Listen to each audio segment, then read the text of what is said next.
Žvaigždžių išties šiemet festivalyje netrūko. Nors Venecijos kino festivalio raudonasis kilimas dažnai nebūna itin blizgus, šiemet čia susirinko gana gausi pasaulinio garso žvaigždžių ekipa.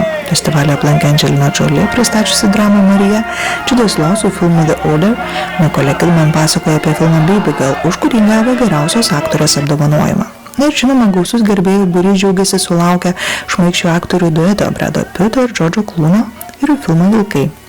Geriausiu filmu šiemet pripažintas ispanų režisieriaus Pedro Almodovaro pirmasis filmas anglų kalba The Room Next Door arba Kambarys šalia apie sunkius eutanazijos klausimus. Filmas laimėjo prestižinį Auksinio liūto apdovanojimą. Filmui, kuriame vaidina Tilda Swinton ir Julianne Moore, premjeros metu Venecijos žiūrovai plojo net 18 minučių. Tai viena ilgiausių ovacijų per pastarąjį laiką. Nors nekartą pasirodęs festivalyje, aktorius dar niekada nebuvo gavęs Auksinio liūto. Tiesa, Almodovaras 2019 metais Venecijos kino festivalyje buvo apdovanotas už gyvenimo nuopelnus.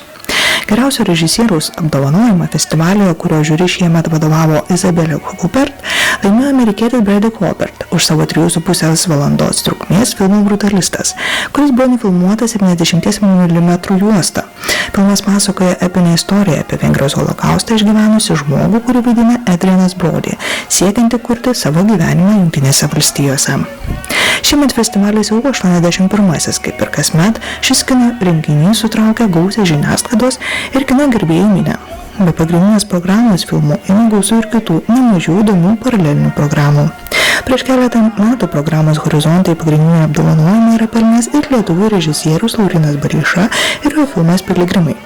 Venecijos kino festivalis žymi apdovanojimų sezonų pradžią ir dažnai tampa Oskarų favoritų kalve. Pastaraisiais metais 8 iš 12 geriausių režisierių Oskarų atiteko filmams, kurie debiutavo Venecijoje.